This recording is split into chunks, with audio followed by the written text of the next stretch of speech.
En primer lugar, con respecto a la cantidad de internaciones, creo que fue la primera pregunta, la verdad que nosotros tenemos un incremento importante en números de internaciones involuntarias y también voluntarias, tanto en el sector público como en el sector privado. No advertimos que la ley sea el problema para las internaciones. Creo que esto depende de un criterio de los equipos interdisciplinarios. Cuando hablamos de la situación de riesgo cierto e inminente, lo que se debe evaluar en ese momento, en esa situación, son tres derechos que son fundamentales, que es el derecho a la vida, el derecho a la salud y el derecho a la seguridad.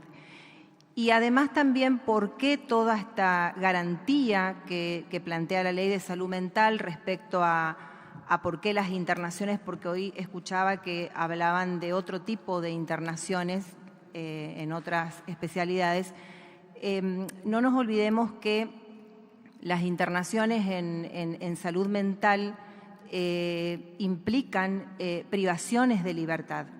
Entonces, para que esas privaciones de libertad, y quizás por ahí no suene como el término privación de libertad, de encierro, creo que esto también tiene un poco que ver con la historia de la salud mental, es donde mayormente deben garantizarse o sea, que esas internaciones tengan las garantías y la protección necesaria para la persona que en un momento determinado puede encontrarse desestabilizada y necesita de una internación. Además, la internación también es un derecho.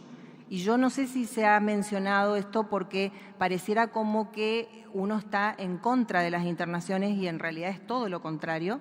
Las internaciones constituyen un derecho y es una obligación también del Estado de garantizar el acceso al tratamiento adecuado. La internación es de carácter restrictiva, dice el texto vigente. La reforma plantea de un carácter excepcional, lo cual, bueno, es por ahí una cuestión nada más que conceptual, pero siempre se aborda la internación en la excepcionalidad. Entonces, ¿por qué consideramos nosotros desde el órgano de revisión que se han incrementado las internaciones durante todo este tiempo? Tiene un poco que ver con lo que pasó, digamos, después de la pandemia, tienen que ver con todos los contextos de alta vulnerabilidad social existentes y demás, las violencias, las conductas delictivas. Yo creo que lo que no debemos perder de vista y que es lo más valioso que tiene esta ley de salud mental vigente es el paradigma de los derechos humanos y es este modelo comunitario. Y porque yo hoy mencionaba en mi provincia cómo nosotros trabajamos desde el enfoque comunitario y que las internaciones tienen que seguir siendo la excepción y para que esa internación, esa modalidad de abordaje sea de excepción, debemos necesariamente fortalecer los dispositivos comunitarios. Necesariamente debemos tener recursos para sostener las trayectorias de cuidados, para que esas personas que requieren de tratamientos tengan una supervisión, tengan el acceso a la medicación, tengan el acceso al derecho básico a la salud. En términos estadísticos, nosotros podemos dar cuenta, yo puedo dar cuenta de las comunicaciones de internación que nosotros tenemos, que por la Ley de Salud Mental es obligación de las instituciones informar en el término de 10 horas, como plantea la ley, las internaciones y las voluntarias a los 60 días. Y la verdad que nosotros no vemos este impacto negativo, todo lo contrario, las internaciones se fueron incrementando Y me decía el otro día un profesional del interior de mi provincia que para nosotros es más fácil internar, pero después difícil externar. Y también quiero mencionar como una tercera categoría que nosotros lo venimos viendo en el órgano de revisión, que son las internaciones sociales. Hoy tenemos instituciones, tanto públicas como privadas, que las externaciones son de muy difícil práctica y no se pueden llevar adelante con motivo de la ausencia o la ausencia en algunos casos, la insuficiencia en otros casos de lo que necesitamos en lo comunitario. Y creo que la mirada tiene que estar puesta ahí sin desconocer la importancia de la internación, pero si ponemos la mirada solamente en esa modalidad, es como que sigue siendo la única respuesta posible. Entonces, debemos alinearnos, como lo decía hoy, con la Convención sobre los Derechos de las Personas con Discapacidad. Debemos estar en congruencia y toda reforma que se pretenda llevar adelante tiene que ser en línea con lo que establece esta Convención, que es el estándar máximo de protección de derechos humanos.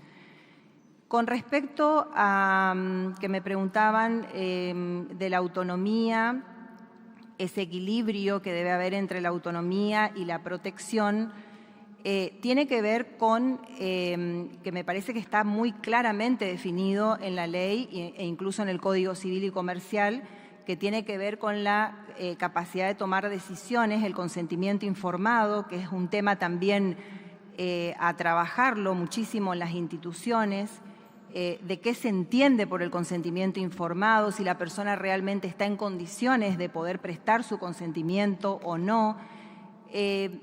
Y tiene que ver con ese equilibrio de que no estoy de acuerdo con que se diga que porque la persona no se puede internar o no quiere internarse, no se pueda internar. Eso no es así, porque la propia ley lo marca y en ese caso, si un equipo de salud constata una situación de riesgo de vida, de riesgo de salud, más allá de la terminología que utilice la ley, la obligación es internar.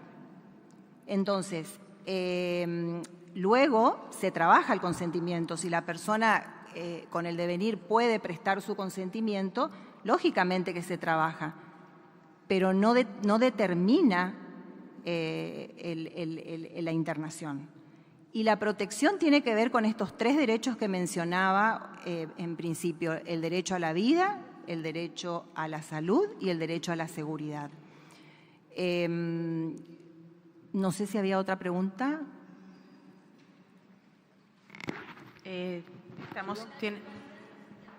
Virtualidad de los psiquiatras. Bueno, hay un instrumento que es MHGAP, que es un instrumento que se utiliza para los lugares donde justamente no se cuentan con profesionales y especialistas en salud mental, que posibilita que otras especialidades que no sean de salud mental puedan llevar adelante tratamientos y supervisiones. En mi provincia, la escasez de psiquiatras y sobre todo en el interior es notorio. Nosotros creo que contamos con, no sé si 30 psiquiatras en toda la provincia, el sector público. Una provincia que es extensa y que pretender que los psiquiatras conformen los equipos interdisciplinarios y también tener en cuenta que el texto de la ley no solo habla de las internaciones, sino que plantea los tratamientos, o sea que para cualquier tipo de intervención en salud mental, el psiquiatra, el profesional psiquiatra, que sin desconocer la necesidad y la importancia que tiene el médico psiquiatra en un equipo interdisciplinario. Es indiscutible, nosotros no discutimos esa cuestión, pero sí me parece que subordinar o centrar la figura del psiquiatra de manera subordinada o dependiente o incluso de validación de lo que haga en los equipos interdisciplinarios. Me parece que eso tensa lo que se viene trabajando con en interdisciplina y que además también puede incluso afectar las estrategias terapéuticas.